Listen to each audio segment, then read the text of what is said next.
ఇది ఉండదు ఇది ఉండదు అని ఒకసారి మననం చేసుకుని ఇది ఉంటుంది ఏంటి, మా అమ్మగారు వెళ్ళిపోలా రుద్రభూమిలోకి వెళ్ళిపోయారు, ఆవిడ శరీరం విడిపోయింది, ఆవిడ శరీరం అంతర్ధానం అయిపోయింది, అలాగే ఒకనాడు ఇది వెళ్ళిపోతుంది, ఆనాడు నేను తీసుకెళ్లిపోయినట్టే నా కొడుకు నన్ను తీసుకెళ్లిపోతాడు, ఇది అంతే, ఆ శరీరం పంచభూతాల్లో కలిసిపోతుంది. ఇది ఉంటుందా? ఇది ఏమీ ఉండదు. ఈ ఉంగరాలు తీసేస్తారు, ఈ మెళ్ళలో ఉన్న గొలుసులు తీసేస్తారు, ఈ బట్టలు తీసేస్తారు, ఇది వెళ్ళిపోతుంది అని లోపల ఎక్సర్సైజ్ చేసుకుంటాడు. చేసుకుంటే ఏమవుతుందంటే ధైర్యం వస్తుంది. అవును, ఆ సత్యాన్ని యాక్సెప్టబిలిటీ అంటారు, యాక్సెప్ట్ చేయగలిగిన ధైర్యం వస్తుంది. ఈ లేని భీరుత్వం ఏం చేస్తుంటే పిరికితనం భ్రాంతి వైపు తీసుకెళ్తుంది. తీసుకెళ్లిన చివరికి రిజల్ట్ నిల్. ఎంత మీరు తాపత్రయపడి కల్లరి బొమ్మ అయ్యవుక ఎంబునొల్లా ఇదేం ఉండదు, నా వల్ల కాదని వెళ్ళిపోతుంది. పాపం అలా సాక్షి మాత్రంగా అదే స్థాయిలో ఆ మనస్సు పట్టుకుని అక్కడ చూసి అయ్యో ఇది కాలిపోయింది నడిస్తే మళ్ళీ భగవంతుడు ఇంకో శరీరం ఇస్తాడు, మళ్ళీ దాంతో తిరగడం. అందుకని దీంతో పెట్టుకోకుండా సరే నువ్వు వెళ్ళిపోతానన్నావు, నేను ఒప్పుకున్నా, నిజమేలే నువ్వు వెళ్ళిపోతావు, ఉంటాయేంటి ఎంతమంది వెళ్ళిపోలేదని, కానీ లోపల ఉన్నది ఒకటి ఉంది కదా, నువ్వు మాత్రం మళ్ళీ ఇలా శరీరాల్లో దూరకు, నువ్వు వెళ్ళిపోయేటప్పుడు నీతో కలుపుకుని నన్ను పట్టుకెళ్ళిపో, నీతో కలుపుకుని నన్ను పట్టుకెళ్ళిపో అంటే ఆయన పరమాత్మ స్వరూపమై ఇక్కడ ఉంటాడు. అందుకని ఆయన ఏం చేస్తాడంటే చిట్ట చివరవో కన్సెషన్ ఇస్తాడు. ఏమిటా కన్సెషన్ అంటే, పిల్లాడు లెక్కల్లో చాలా పూర్, అదృష్టవశాత్తు వాళ్ళ నాన్నగారే లెక్కల మేస్టారు అనుకోండి, పేపర్లు అట్టుకుని ఇంటికి వచ్చాడు. ఇంటికి వస్తే దిద్దుకుంటున్నాడు పిల్లాడి మార్కులు, దిద్దుకుని 12 పాస్ అవ్వలేదు. వాడిని పిలిచి 4 లెంపకాయలు కొట్టి ఏంట్రా బుద్ధి ఉందా లేదా నీకు, ఏంటి ఈ మార్కులు అని అంటే, నేను ఎవరిని టీచర్లు అంటలేదు మండిది, ఏ పెన్సిల్ తో రాసావో పెన్సిల్ పట్రా అని, ఈ లెక్క ఇలా చేయి అని దగ్గర కూర్చుని మొట్టికాయలు కొట్టి లెక్కలు చేయించేసి దిద్దేసి 35 కరెక్ట్ గా వేసేసి పాస్డ్ అని 50కి 35 135 వేసేసి 0 చుట్టేసి కింద సంతకం పెట్టేస్తాడు. అయిపోయిందంటే వాడు పాస్ అయిపోయాడు. ఎవరి దయ? అయితే ప్రభుత్వం మోడరేషన్ ఇచ్చింది, 31 4 మార్కులు మోడరేషన్ ఇచ్చాం, ప్రభుత్వం పాస్ చేసేసింది, వీడు అవ్వలేదు, ప్రభుత్వం పాస్ చేసింది, ఇంకేం ఏడుస్తోలే ఇంకో ఏడాది. అలా భగవానుడు ఏం చేస్తాడంటే చిట్ట చివర ఆయనే వాయు రూపంలో లోపలికి వచ్చి రామ రామ రామ అను, లేకపోతే శివ శివ శివ అను అనోసారి ఆ భగవన్నామని చెప్పించేస్తాడు. చిట్ట చివర భగవన్నామని చెప్తే ఓ గొప్ప ఉపయోగం ఉంది, కింకర్లు వెనక్కి వెళ్ళిపోతారు. యమధర్మరాజు గారికి ఓ ప్రతిజ్ఞ ఉంది, ఒరే చిట్ట చివర ఊపిరి తీసేటప్పుడు ఎవడైనా భగవన్నామని చెప్తే నువ్వు వాడి ఉసురు తీసుకురాకురా, వాడి కాళ్లకున్న మట్టి తీసుకురా, నీ కిరీటం మీద జల్లి నా కిరీటం మీద జల్లుకుంటాడంటాడు ఆయన. అందుకని ఈ చిట్ట చివర ఊపిరే కదండి, ఊపిరితోనేగా మాట్లాడాలి. అందున ఊపిరిని చిట్ట చివరి ఊపిరిని స్వామి నామం కింద మారుస్తాడు. మారిస్తే ఏమైపోతుందంటే వీడు ఏ బెంగా లేకుండా ఆ స్వామి నామని చెప్పేస్తాడు. అసలు నిజంగా ఒకసారి శాస్త్రంలోకి వెనక్కి వెడితే మృత్యు అంటే ఏమిటి అన్నది డిఫైన్ చేసి వాళ్ళు మాట్లాడతారు. మాట్లాడితే మనకి నిజంగా అయ్యి బాబోయ్ ఇది ఎంత చాలా ఆశ్చర్యక, ఒళ్ళు రోమాంచితం అవుతుంది. ఏమి లేదు, ఏముంది మృత్యు అంటే రిట్రీట్ ప్రాసెస్. ఇంద్రియాలు, ఈ కన్ను చూస్తుందా, కన్ను మాంసపు ముద్ద, రక్త వికారం, లోపల నుంచి ఆత్మ యొక్క శక్తి కంటి మీద పడితే కన్ను చూస్తుంది. ఈ ఇంద్రియాల యొక్క శక్తి ఏమవుతుందంటే వెనక్కి వెళ్ళిపోతుంది, వెనక్కి వెళ్ళిపోయి మనస్సులోకి వెళ్ళిపోతుంది. కానీ ఇంకా మనస్సు పనిచేస్తూ ఉంటుంది, కానీ కన్ను చూడదు. అలా తెరిచిన కన్ను తెరిచినట్టు ఉండిపోతుంది, గుడ్డు కదలదు. నాన్నగారండి నాన్నగారండి అని వచ్చి ఇక్కడ అరుస్తాడు, వినడం. నోట్లో పోస్తూ ఉంటాడు, మింగడం, కారిపోతుంటుంది. వెంటనే అప్పుడు ఒక దిక్కుమాలిన శాస్త్రం ఒకటి వస్తుంది మన వాళ్ళకి. అప్పుడు వస్తారు ఖచ్చితంగా, మంచం మీద పోకూడదు, దింపే బయట పెట్టు అంటారు. అనేటప్పటికీ మిగిలిన వాళ్ళకి అదొక పెద్ద నియమం ఏడవాలని. అందుకని వెంటనే పాపం వాళ్ళ శక్తి వంచన లేకుండా ప్రారంభం చేస్తారు పాపం. కానీ వీడు మనోస్థాయిలో ఉంటాడు ఇంకాను, అందుకని మనస్సు గ్రహిస్తూ ఉంటుంది. అప్పుడు వీడిని దింపేస్తుంటారు. అప్పుడు చూడండి వాడి బాధ ఉంటుంది. ఒక పక్క పాశం వేసి లాగుతుంటారు, ఒక పక్క వీళ్ళు బయటెట్టేస్తుంటారు. చిట్ట చివర ఆత్మలోకి వెళ్ళిపోతాడు, జీవుడిలోకి వెళ్ళి ఇప్పటి వరకు అవిద్యా స్వరూపంగా ఎలా ఉన్నాడో అలా జీవుడిలోకి వెళ్ళి, జీవుడు ఆత్మలోకి వెళ్తే సీక్రెట్ డోర్ ఆయనకొక్కడికే తెలుసు. ఆయన వెళ్ళిపోయే ముందు వీడు చేసిన పాపపుణ్యాలు ఆయనకి తెలిసి ఇక్కడ చిత్రంగా కూర్చుని గుప్తంగా రాశాడు. ఇన్నాళ్ళు పరమేశ్వరుడు ఇచ్చిన జీవితాన్ని ఏ దిక్కుమాలిన సబ్జెక్టులకి వేస్ట్ చేశావో ఆ దిక్కుమాలిన సబ్జెక్టుల యొక్క ఫలితాన్ని బట్టి ఆ డోర్ ఓపెన్ చేస్తాడు. 101 డోర్స్ ఉంటాయి. ఎటు వెళ్ళిపోతాడో తెలియదు, ఆ డోర్లోంచి వెళ్ళిపోతాడు. వెళ్ళిపోతే మళ్ళీ దానికి కావలసిన ఉపాధినిచ్చి మళ్ళీ పంపిస్తారు. అంతే మరణం అంటే. ఇది భగవంతుని యందు నమ్మకం పెట్టుకుని పూనికతో ఉన్నవాడికి ఆయన నిర్భయంగా ఆయన నామం చెప్పిస్తాడు, ఆయన పాదాల్లోకి తీసుకెడతాడు. ఆ మనస్సుకి అలవాటైపోయింది. అందుకే వేలు తలుపులో పడ్డా, లేకపోతే గభాలన కాలు మీద పత్రం పడ్డా, అబ్బా నారాయణ అనో లేకపోతే శంకర అనో లేకపోతే శివ అనో అండం అలవాటైతే ఆ క్షణంలో కూడా అదే వస్తుంది. అయితే అదంత తేలిక మాత్రం కాదు, ఎంతో ప్రయత్నం ఉండాలి, ఇక్కడ ఎక్సర్సైజ్ ఉండాలి. ఆ ఎక్సర్సైజు ఎప్పటి నుంచో మొదలైపోవాలి. అది ఎప్పుడో మా రిటైర్మెంట్ తర్వాతేనండి ఎక్సర్సైజ్ అంటే, రిమెంబర్ 101 డోర్లు ఉన్నాయి, అందుకని వెంటనే ఆ డోర్ తెరుచుకోదు. లోపల సాక్షి ఇంకోడు ఉన్నాడు, నువ్వు ఇంతకాలం ఏం చేశావో చూస్తున్నవాడు. అందుకని ఒక్కసారి వచ్చి నిలబడితే ఇదిగో అక్కడ నుంచి ఇక్కడ వరకు ఇన్ని పురుషార్థాలనిచ్చి పరమ పురుషార్థం ఇవ్వగలిగిన వాడు ఉన్నాడు. వాడు పరమాత్మ. అంతటి దయామయుడే. అటువంటి పరమాత్మే ఇవాళ లోపల ఉన్న గోపిక ఏమిటి, ఆ మృత్యువుని అధిగమించింది. అదే వాతాపిని జీర్ణం చేసుకున్నటువంటి అగస్త్యుడు, అది కుంభకర్ణుడు. అందుకని లోపల అటువంటి నిద్రపోతున్న గోపిక అంటే మృత్యు ఎవరికి, శరీరానికి, ఆత్మకి లేదు కదా, ఆత్మస్థితిలో ఉండిపోయింది. ఇటువంటి స్థితి కాబట్టి నమ్మాళ్ళవారిని చెప్పారు. అందుకని అటువంటి స్థితిలో ఉన్న గోపిక నువ్వు లేచి ఒక్కసారి మాట్లాడి మాకు దర్శనమిచ్చి, ఎందుకని ఆ నిద్రలోంచి అంటే అంతర్ముఖురాలైపోయి సమాధి స్థితిని అనుభవిస్తున్నటువంటి ఆ బహిర్ముఖురాలై అరమోట్పు నేత్రాలతో ఆ బ్రహ్మానందాన్ని అనుభవించినటువంటి వ్యక్తి మెల్లమెల్లగా వచ్చి మనకి దర్శనాన్ని కటాక్షించి వారు నడుస్తుంటే చూడడమే కళ్ళకి పరమ ప్రయోజనం. వారు నోరి మాట్లాడితే మాట వినడమే పరమ ప్రయోజనం. అందుకని నువ్వు లేచి వచ్చి మాతో కలిసి మమ్మల్ని నడిపించు అని అడుగుతుంది. పైకి మామూలు పాశురం, లోపల పరమ పవిత్రమైనటువంటి మహోత్కృష్టమైనటువంటి జీవితాన్ని కలిగినటువంటి, అసలు పుట్టుక దగ్గర నుంచి బ్రాహ్మీ స్థితి తప్ప వేరొకటి తెలియదు మహానుభావుడికి, నమ్మాళ్ళవారి వారికి. అటువంటి నమ్మాళ్ళవారిని స్తోత్రం చేస్తూ చెప్పినటువంటి పాశురం ఆ పాశురం. సరే, ఈ పాశురం తరువాత తల్లి వేరొక పాశురాన్ని విజ్ఞాపన చేస్తుంది.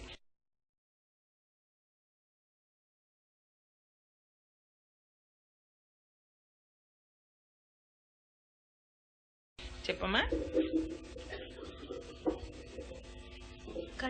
கரவை கணங்கள் பல கரந்து செற்றாலையச் சென்று செருச்செய்யும் குற்றமொன்றில்லாத கோவலர்தம் பொற்கொடியே புற்றரவல்குல் புனமயிலே போதராய் சுற்றத்து தோழிமாரெல்லாரும் வந்து நின் முற்றம் புகுந்து முகில் வண்ணன் பேர்பாட சிற்றாதே பேசாதே செல்வப் பெண்டாட்டி நீ ఎత్తుకురంగుం పొరులేలోరెంపావాయ్. ఇది కూడా చాలా గొప్ప పాశురం.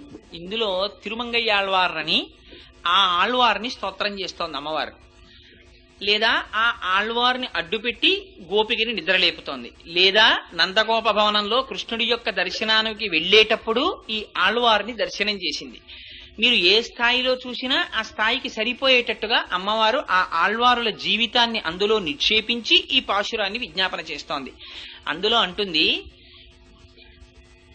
మంచి లేగ దూడలు కలిగినటువంటి ఆవులు, లేగ దూడలు కలిగి ఉన్నప్పటికీ లేగ వయస్సులో ఉన్నటువంటి ఆవులు, అటువంటి ఆవుల యొక్క పాలు పితకడములో చాలా నైపుణ్యము కలిగినటువంటి వారు, శత్రువులను పరిమార్చగలిగినటువంటి బలము కలిగినటువంటి వారు, అది కాక శుద్ధమైనటువంటి స్వభావము కలిగినటువంటి వారు, అటువంటి గోపబాలుర యొక్క వంశములో జన్మించినటువంటి ఓ బంగారు తీగ, నీ పుట్టలో ఉన్నటువంటి పడగ విప్పిన పాము ఎలా ఉంటుందో అటువంటి నితంబ ప్రదేశము కలిగినటువంటి దానా, నెమలి యొక్క పింఛము వంటి కేశ సౌందర్యము కలిగినటువంటి దానా, నువ్వు ఆ తలుపు తెరిచి నీ కాంతిని ప్రసరించి బయటికి వచ్చి మాతో కూడు. నీ దేహబంధువులు, సఖులు, స్నేహితులు అందరూ బయట నిలబడి నీ కోసమే వేచి ఉన్నారు, వచ్చి మాతో కలు అని ఈ పాశురంలో విజ్ఞాపన చేస్తుంది. ఈ పాశురం లోపల చెప్పేటటువంటి ఆళ్వార్ తిరుమంగయ్యాళ్వారు. తిరుమంగయ్యాళ్వారు ఆయనది కూడా చాలా ఆశ్చర్యకరమైనటువంటి జన్మ. ఆయనకి నీలుడు అని పేరు మొదట్లో. ఆయన విశేషమైనటువంటి భుజబలం కలిగినటువంటి వారు, మిలేచ్ఛ వంశంలో జన్మించారు. ఆయన సరే, ఆశ్చర్యం ఏమిటంటే ఆ ఊరి రాజుగారు ఈయన యొక్క భుజబల పరాక్రమములను చూసి ఈయన్ని సామంతరాజుగా నియమించుకున్నారు. సరే కొంతకాలం రాజ్యం చేస్తున్నారు. జరుగుతూ ఉండగా ఒకనాడు ఆ ఊళ్ళో ఒక ఆశ్చర్యకరమైన సంఘటన జరిగింది. వైద్యుడని పేరు కలిగినటువంటి ఒక వ్యక్తి వెడుతూ ఉండగా అప్సరసలు కొంతమంది వచ్చారు. ఆ అప్సరసలలో కొందరు ఏం చేశారంటే హిమాలయ పర్వత సానువుల మీద ఉన్నటువంటి తపస్సు చేసుకుంటున్న కపిల మహర్షి యొక్క స్వరూపాన్ని చూసి ఆయన పట్ల అమర్యాదగా ప్రవర్తించారు. ఆ కపిల మహర్షి ఆగ్రహించి అందులో ఒక అప్సరసకి శాపం ఇచ్చారు. నువ్వు అప్సరసవైనప్పటికీ భూలోకంలో ఒక మ్లేచ్ఛునకు భార్యవగుదువుగాక అని. అందుచేత ఆవిడ ఏం చేసిందంటే మిగిలిన అప్సరసలు ఊర్ధ్వలోకాలకు వెళ్ళిపోయారు. ఆవిడ మాత్రం చేతిలో ఒక తెల్లని కలువ పువ్వు పట్టుకుని నిలబడిపోయింది. తెల్లని కలువ పువ్వు చేత పట్టుకు నిలబడిపోయినటువంటి కాంత కనుక ఆవిడికి కుముదవల్లి అని పేరొచ్చింది. ఈ కుముదవల్లిని ఒక వైద్యుడు చూశాడు. చూసి తన కుమార్తెగా భావించి ఇంటికి తీసుకెళ్లి పెంచాడు. ఆవిడికి యుక్త వయస్సు వచ్చింది. అపారమైనటువంటి అందచందాలు. ఆవిడ్ని తమ సామంతరాజు గారైనటువంటి ఈ తిరుమంగయ్యాళ్వారు పరిపాలిస్తున్నారు ఆ సమయంలో ఆ ప్రాంతాన్ని. ఆయనకిచ్చి వివాహం చెయ్యాలనుకున్నారు. అనుకుంటే తిరుమంగయ్యాళ్వారు కూడా ఆవిడ యొక్క అందచందములను విని భార్యగా స్వీకరించాలనుకుంటే ఆవిడ ఒక నియమం పెట్టింది. నేను భార్యగా వెళ్ళాలి అంటే ఆయన విష్ణు భక్తుడు కావాలి. అయి శంఖచక్రములను ఆ తప్తము చేయబడినటువంటి ముద్రలు తన భుజముల మీద తీసుకోవాలి. అలా తీసుకుంటే నేను ఆయనకి భార్యనవుతానండి. తిరుమంగయ్యాళ్వార్ అప్పటి వరకు పరమశైవుడు. ఆయన కుముదవల్లిని భార్యగా స్వీకరించడం కోసం వైష్ణవ మతావలంబకుడు అయ్యారు. తిరుపతి వెళ్లి ప్రత్యేకంగా వైష్ణవ మత స్వీకారం చేశారు. చేసిన తరువాత ప్రతిరోజు 1008 మంది వైష్ణవులకి భోజనం పెట్టాలని ఆవిడ నియమం పెట్టింది.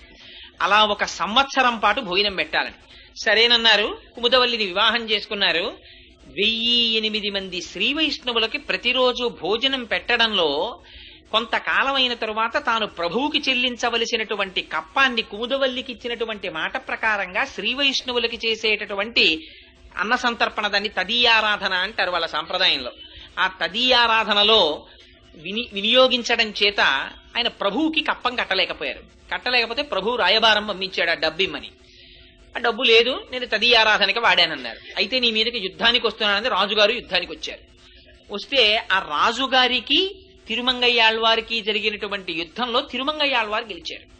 గెలిచినప్పటికీ ప్రభువుకి తాను కట్టవలసినటువంటి కప్పాన్ని కట్టలేకపోయానని బెంగ పెట్టుకు పడుకుంటే శ్రీ మహావిష్ణువు కలలో సాక్షాత్కరించారు. సాక్షాత్కరించి బహుశా ఆయన్ని ఉద్ధరించడానికే ఆవిడ అటువంటి నియమం పెట్టి ఉండవచ్చు. నువ్వు బెంగ పెట్టుకోకు, నువ్వు కట్టవలసినటువంటి కప్పపు సొమ్ము అదిగో ఆ కాంచీపురం దగ్గర ఉన్నటువంటి ఫలానా సరస్సు దగ్గర ఉన్నటువంటి ఒక వ్యక్తిని అడిగితే ఆయన తీసుకెళ్లి ఒక భూమిని చూపిస్తారు, అక్కడ తవ్వితే ఆ సొమ్ము కనపడుతుందని చెప్పారు. సరే వెళ్లారు, అక్కడ భూమిని తవ్వారు, అక్కడ నిధి కనపడింది. ఆ సొమ్ము తీసుకొచ్చారు, రాజుగారికి కట్టేశారు. కట్టేస్తే ఆ సొమ్ము ఏమైందంటే 2 రోజులు అయ్యేటప్పటికీ దానికి ఒక విచిత్రమైనటువంటి ఉపమానం ఒకటి ప్రయోగించారు. ఆళ్వారుల చరిత్రలో రాస్తూ అన్నారు, ద్రౌపదీదేవికి అనంతమైన వస్త్రములు వస్తున్నప్పుడు దుర్యోధనుడి భార్య భానుమతీదేవి వాళ్ళు అందులో కొన్ని చీరలు తీసి కట్టుకోదామని ప్రయత్నిస్తే ఆ చీరలు అంతర్ధానం అయిపోయాయి. అవి అనుగ్రహ రూపంగా వచ్చినవి కానీ బొమ్మనా నుంచో ఎక్కడి నుంచో వచ్చేసిన చీరలు లాంటివి కావు కదా. అలా భగవంతుని యొక్క అనుగ్రహం చేత వచ్చినటువంటి ధనం అది. ఆ ధనాన్ని రాజు తీసుకెళ్లి తన యొక్క ఆ కోశాగారంలో పెట్టుకున్నాడు. పెట్టుకున్న 2 రోజులకి ఆ ధనం కనబడ్డం మానేసి.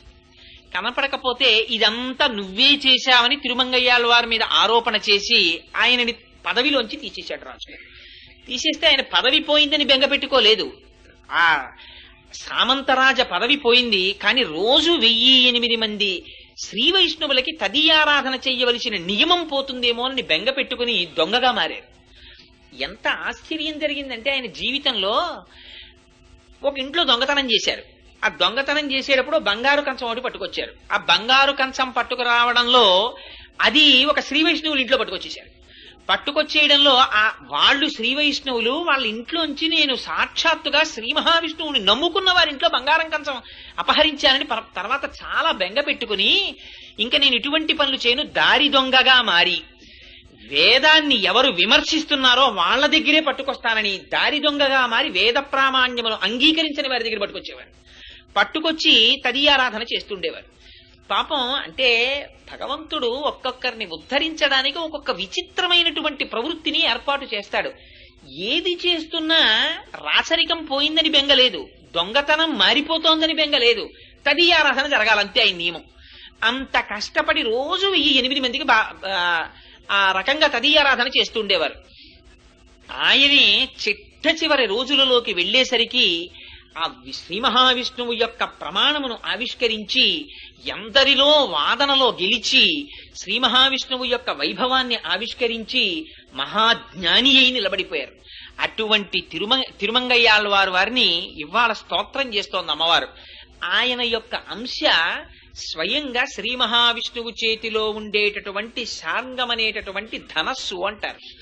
అదిగో ఆ తిరుమంగయ్యాళ్వారి యొక్క జీవితాన్ని ఇవాల్టి పాశురంలో అమ్మవారు ఆ ప్రార్థన చేస్తోంది. అందులో అంటుంది, లేగలైనటువంటి దూడలను కలిగినటువంటి లేగ ఆవుల్ని పాలు పితకడంలో సమర్థులైనటువంటి గోపాల బాలుర వంశంలో నువ్వు పుట్టావుంది. మొదటి ఉపమానం చూడండి ఎంత విచిత్రమో. లేగ దూడలు కలిగినటువంటి ఆవులు కానీ లేగలుగానే కనపడుతున్నాయి. అది ఎలా కుదురుతుంది? లేగ దూడలైనా అయి ఉండాలి, ముసలి ఆవులైనా అయి ఉండాలి. లేగ దూడల్ని పెట్టాయి కనుక. కానిట లేగ దూడలని పెట్టినప్పటికీ లేగలగానే కనపడుతున్న ఆవులట. అటువంటి ఆవుల యొక్క పాలు పితకడంలో వీళ్ళు సమర్థులట గోపాల బాలురు. వాళ్ళ పిల్ల ఈ లోపల పడుకుని ఉందిట. ఏమిటి అల్లరంతా? ఎందుకు ఇన్ని మాటలు అంటే ఇందులో ఎంత రహస్యంగా మాట్లాడుతోందంటే ఆవిడ, మనకి శరీరం వికారం చెందుతుంది. దీనికి 6 వికారాలు ఉంటాయి. అందుకని షడ్ వికారాలు అంటారు. అందుకే పెద్దలు కూడా ఏమిట్రా వికారాలు అనడం కూడా ఇందులోంచే వచ్చిందేమో. అదిగో అసలు వికారాలు 6 ఉంటే అందులోంచి పుట్టే వడ్డీ వికారాలు కొన్ని వేలు. అందుకని అసలు ఆస్తి మాత్రం 6 వికారాలు. అవి ఏమిటంటే అసలు ఇంతకు ముందు ఉండదు, అది పుట్టినది.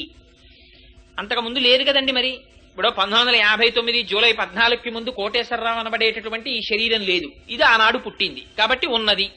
ఆనాడు పుట్టినది ఉండాలి కదా కొంతకాలం. అందుకని ఉన్నది ఎలా పుట్టిందో అప్పుడు మా అమ్మగారికి ఇంత పిల్లవాడిగా పుట్టిన వాడిని అలా ఉండిపోలేదుగా. అందుకని పెరిగినది పెరిగిపోతూ ఉండిపోదుగా. మార్పు చెందినది రకరకాలుగా పెద్ద పెద్ద చేతులు, కాళ్ళు, గోళ్లు, వ్యవహారం, లాల్చీలు, ఇన్ని మార్పులు చెందినది మార్పు చెంది ఉండిపోదుగా. తరిగిపోతుంది, మెల్లిగా నడువు వంగిపోతుంది, శుష్కించిపోతుంది, బుగ్గలు సొట్టలు పడిపోతాయి, పళ్ళు ఊడిపోతాయి, కళ్ళకి కళ్ళజోళ్లు వచ్చేస్తాయి. ఆ తర్వాత కళ్ళజోళ్లోంచి కూడా చాలా జాగ్రత్తగా చూడవలసి వస్తుంది. అన్ని రాకుండానే ఉండాలనుకోండి. అందుకని తరిగినది, మార్పు చెందినది, ఆ చిట్ట చివర నశించినది. ఆ మిగిలిపోయిన కాస్త రక్తం మాంసం ఏమైనా ఉంటే అవి ఆఖరణ వెళ్ళిపోతాయి. అందుకని ఈ 6 వికారాలు ఉన్నదా ఈ శరీరం. ఈ 6 వికారాలు లేకుండా ఉండేది ఆత్మ. ఇది బాల్యంలోనూ లోపలుంటుంది, యవ్వనంలోనూ లోపలుంటుంది, వార్ధక్యంలోనూ లోపలుంటుంది. ఇది వెళ్ళిపోతున్నప్పుడు అదే ఉంటుంది, ఇది ఉండదు. అందుకని దానికి మాత్రం మార్పు ఉండదు. అందుకని ఆత్మస్వరూపాన్ని తెలుసుకునే ఆత్మతో తాదాత్మ్యత చెందినటువంటి మహాపురుషులైన ఆచార్యులు దూడలని కని లేగ దూడలలా ఉండిపోయినటువంటి ఆవుల వంటి వారు. ఎందుకని వారికి శరీరంతో సంబంధం లేదు. మారిపోతున్న శరీరాన్ని వాళ్ళు పట్టించుకోరు. దేని పట్టించుకుంటారు? లోపల ఉన్న ఆత్మని పట్టించుకుంటారు. ఆత్మకి వికారం లేదు, అది ఎప్పుడు యవ్వనంలో ఉంటుంది. అందుకే మీరు చూడండి, భగవంతుడి నామాల్లో ప్రతి దాంట్లో మీరు అది ఏ రూపంగా తీసుకోండి, శ్రీ మహావిష్ణువుగా కీర్తించండి, లక్ష్మిగా కీర్తించండి, లలితగా కీర్తించండి, శివుడిగా కీర్తించండి, ఏ రూపంగా మీరు కీర్తించినా నిత్య యవ్వనశాలిని ఇలాంటి నామాలు కొన్ని ఉంటాయి. ఆయన నిత్య యవ్వనం పొందినవాడు అని. అంటే నిత్య యవ్వనం అంటే ఇంకా ఆయనకి వార్ధక్యం రాదని కాదు. నిత్య యవ్వనము అంటే అర్థం పరమాత్మ ఆత్మస్వరూపం ఎప్పుడూ యవ్వనంలోనే ఉంటుంది. దానికి పెరుగుదల తరుగుదల ఇవేం ఉండవు. శరీరానికి పెరుగుదల తరుగుదల ఉంటాయి. అదిగో అటువంటి ఆత్మస్వరూపాన్ని తెలుసుకున్నటువంటి మహాపురుషులైన వాళ్ళు ఎవరున్నారో అవి ఆవులు. అటువంటి ఆవుల దగ్గర పాలు పితకడం బాగా తెలుసున్న వాళ్ళు, వాళ్ళ పిల్ల ఈ లోపల పడుకున్న అమ్మాయి. ఏమిటి అటువంటి ఆవుల పాలు పితకడం ఏమిటి అంటే, అటువంటి మహాపురుషులు నోరు విప్పి మాట్లాడుతున్నప్పుడు అటువంటి మాటలు వారి నోటి వెంట వస్తున్నవి ఏమాత్రమైనా యామరపాటు వహిస్తే ఒక్క మాట జారిపోయినా జీవితంలో పెద్ద ప్రయోజనం పోయినట్టేనని అత్యంత ఆసక్తితో ఉత్కంఠతో అటువంటి గురువుల దగ్గర సమాశ్రయణం చేసి వినడంలో చాలా నిష్ఠ కలిగినటువంటి శిష్యుల యొక్క వంశంలో జన్మించింది లోపల ఉన్నటువంటి గోపకాంత. అంటే ఎంతగా గురు సమాశ్రయణం చేసిందో చూడండి. అదే ఆవుల పాలు పితుకుట అంటే వేదముల చేత ప్రతిపాదింపబడినటువంటి భగవత్ సంబంధమైన రూప గుణ విభూతులతో కూడినటువంటి జ్ఞానమును సంతతము తాము అనుభవించేటటువంటి మహాపురుషులైనటువంటి వారి వంశంలో జన్మించినటువంటి పిల్ల. అంతేకాదుట వాళ్ళు శత్రువుల్ని ఓడిస్తారట. ఏ శత్రువుల్ని? వాళ్ళ శత్రువుల్ని అనేం అనలేదు పాశురంలో. మరి ఎవరి శత్రువుల్ని ఓడిస్తారు వాళ్ళు అంటే, మహాపురుషులైనటువంటి వాళ్ళకి శత్రువులు ఎవరుంటారు? మహాపురుషులకి శత్రుభావన ఎవరు పెట్టుకుంటారంటే, భగవంతుడు లేడు, భగవంతుడు కాడు అన్న మాటలు ఎవరు మాట్లాడతారో అదిగో అటువంటి వారే శత్రుభావనతో ఉంటారు. అందుకని భగవంతునికి విరోధులు ఎవరుంటారో వాళ్లే వీళ్ళకి విరోధులు. ప్రత్యేకించి వీళ్ళకి విరోధులు అన్న వాళ్ళు ఎవ్వరూ ఉండరు. కానీ భగవంతునికి విరోధులుగా ప్రకటించే వాళ్ళని తమకి విరోధులుగా వాళ్ళు భావిస్తారు. భగవంతుడు లేడు, భగవంతుడు ఎక్కడున్నాడండి, ఇదంతా నా ప్రయోజనం అని మాట్లాడేటటువంటి మాటలు వాళ్ళకి కర్ణకఠోరంగా వినపడతాయి. ఎందుచేత భగవంతుడంతటి దయామయుడు లేడు. అమ్మని తిట్టవలసి వచ్చిందనుకోండి, అమ్మ అన్న మాట మాట్లాడే తిట్టాలి. అమ్మ కడుపులోంచి వచ్చి అమ్మని తిట్టాలి. లేకపోతే అమ్మని తిట్టడం కుదరదు. అమ్మని తిట్టడానికి అమ్మ యొక్క దాక్షిణ్యం కారణమైనట్టు భగవంతుణ్ణి నిందించడానికి కూడా లోపల భగవంతుడు ఉంటే నిందిస్తాడు. వాడు బయటికి వెళ్ళిపోతే వీడి శవం వీడే నిందిస్తాడు. అందుకని అంతటి కారుణ్యమూర్తి అయిన భగవంతుడి పట్ల విరోధంతో ఉంటాడేమిట్రా వీడని భగవత్ విరోధులు వాళ్ళకి విరోధులుంటారు తప్ప తమకి విరోధులనేటటువంటి వాళ్ళు ప్రత్యేకంగా వాళ్ళకేం ఉండరు.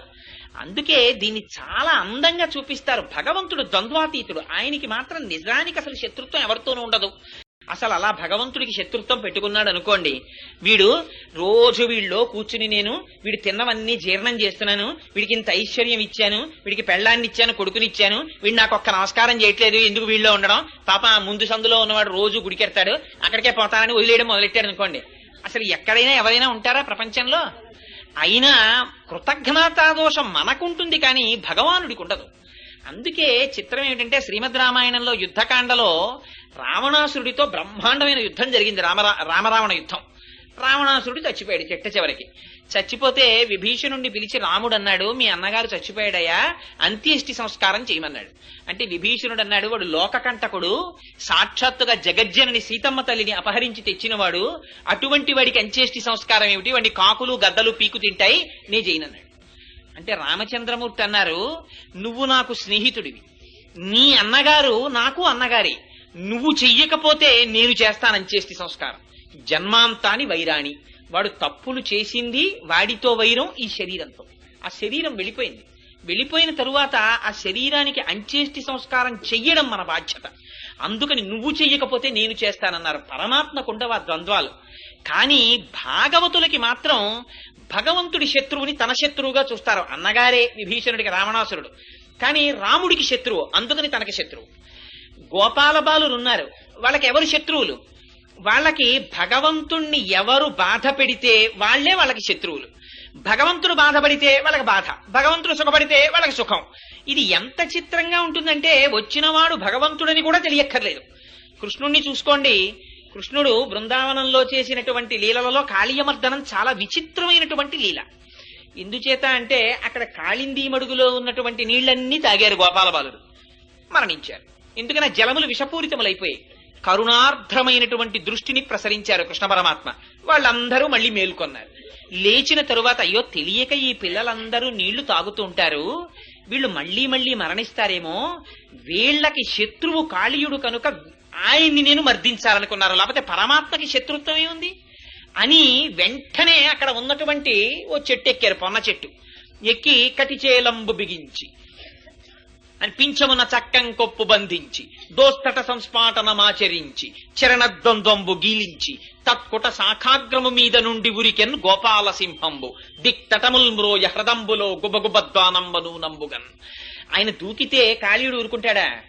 ఆయన పెద్ద చప్పుడు చేస్తూ పైకొచ్చాడు, ఎవడ్రా నా మడుగులో దూకినవాడని. ఆయన్ని 101 పడగలతో కాట్లు వేస్తున్నాడు. వేస్తుంటే అశుభాలు కనపడ్డాయి, అపశకునాలు కనపడ్డాయి అక్కడ బృందావనంలో. గోపకాంతలు గోపబాలురు అందరూ పరిగెత్తుకొచ్చారు. కృష్ణుడు నిజంగా కాళీయుణ్ణి సంహరించలేడా? ఆయన మూర్ఛపోయిన వారిలాగా, ఆ పాము తోక చేత చుట్టబడిన వారిలాగా, 101 పడగలతో కరవబడుతున్న వారిలాగా, అచేతనంగా పడిపోయిన వారిలాగా కనపడ్డారు. కనపడితే ఒడ్డుకొచ్చిన గోపకాంతలు గోపబాలురు ఏమంటారో విన్నారాయన. వాళ్ళందరూ అన్నారు, పన్నగము మమ్ము కరవక నిన్నేటికి కరచ కుర్ర నిమ్మి కలిగి నీవుండిన మము రక్షింతువు నిన్ను రక్షింప మేము నేరము తండ్రి అన్నారు. ఈ పాము నిన్నెందుకు కరిచింది కృష్ణ? మమ్మల్ని కరిచేస్తే పోయేది. నువ్వుంటే మమ్మల్ని రక్షిస్తావు, మేముండి నిన్ను రక్షించలేం. అందుకని నువ్వు లేనప్పుడు మేము ఉండడం ఎందుకు, మేము చచ్చిపోతాం అని దూకేస్తున్నారు యమునలోకి. దూకేస్తుంటే అప్పుడు కృష్ణుడు పైకి లేచాడు. ఇది కావలసింది. మనకి ఎలా ఉంటుందంటే, మన వరకు వస్తే కదా, మనం బానే ఉన్నాం కదా, భగవంతుడికి ఏమైనా వస్తే మనకేమిటి, ఆయన శక్తివంతుడు, ఆయన చూసుకోవడం ఏమిటి అనుకుంటాం. కానీ అపారమైనటువంటి భక్తి ఉన్న వాళ్ళ పరిస్థితి, భగవంతుడి శత్రువు వాళ్ళకి శత్రువు.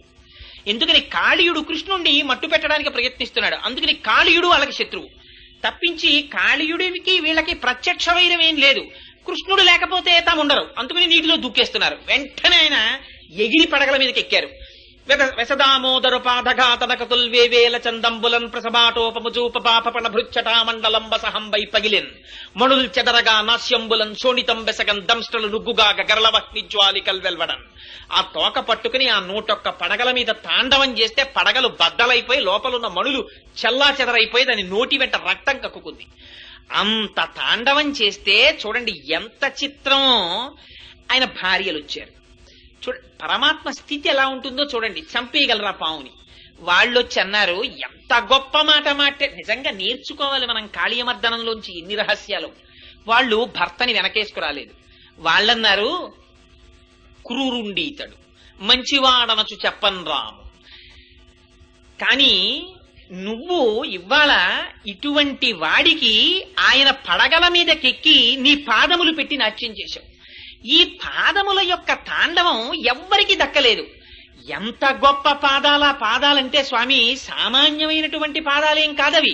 బహుకాలంబు తపించి వ్రతములు పాటించి సేవించి నీ మహనీయోజ్వల పాదరేణు కణ సంస్పర్శాధికారంబు శ్రీ మహిళారత్నము తుల్లి కాంచనిది నేమం వేమియున్ లేక ఈయహి నీ పాదయుగ హతింబడచనేడ అత్యద్భుతం ఈశ్వర.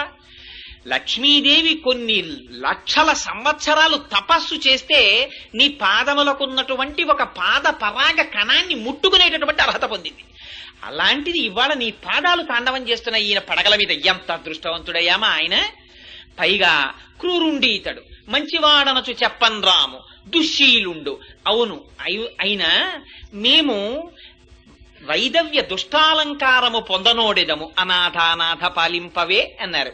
స్వామి, నువ్వు అనాథలకి నాథుడని పేరు. నువ్వు మా ఆయన మంచివాడని మేము చెప్పట్లేదు, వాడు పరమ దుర్మార్గుడు. అయినా వాడి పడగల మీదకెక్కి నువ్వు ఇలాగే నాట్యం ఆడితే చచ్చిపోతాడు. చచ్చిపోయాడనుకో మా పసుపు కుంకాలు పోతాయి. మేము పసుపు కుంకాలు పోతే మేము అనాథలం అయిపోతాం.